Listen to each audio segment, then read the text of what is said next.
This is what many Pakistanis call evidence of an American war with their country. Rare images from the remote tribal region of North Waziristan showing destruction after a U.S. drone strike. The attack occurred at 3 a.m. on March 30th in this market area. One missile pierced the ceiling. More demolished 5 nearby shops. 4 alleged militants were killed in this strike. Their identities were never publicly confirmed. Here in the border region with Afghanistan, strikes like this are not uncommon.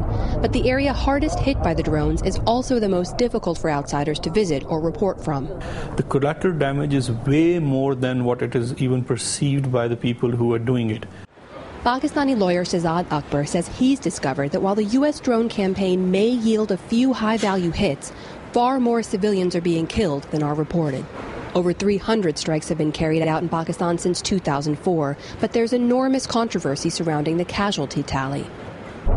According to Washington and London-based research groups tracking reports of drone strikes here, as many as 3,000 people have been killed as a result, most of whom are labeled militants under a broad U.S. definition, only a few dozen of which have been identified as militant leaders. The problem is that no one cares if nobody is killed.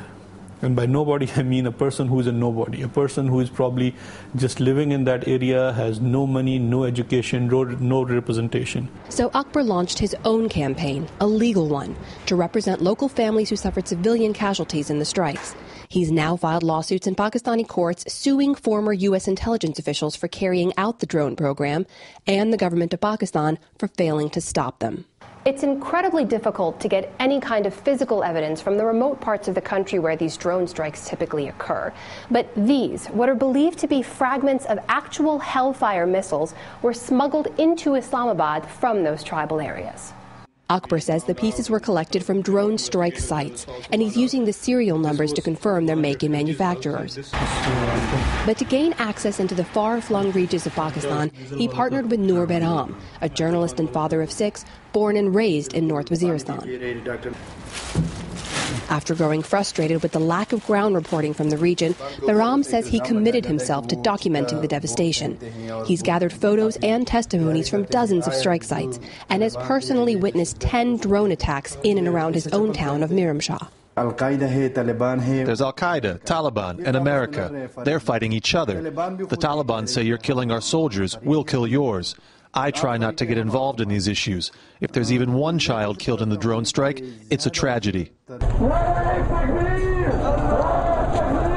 And across Pakistan, anger is growing.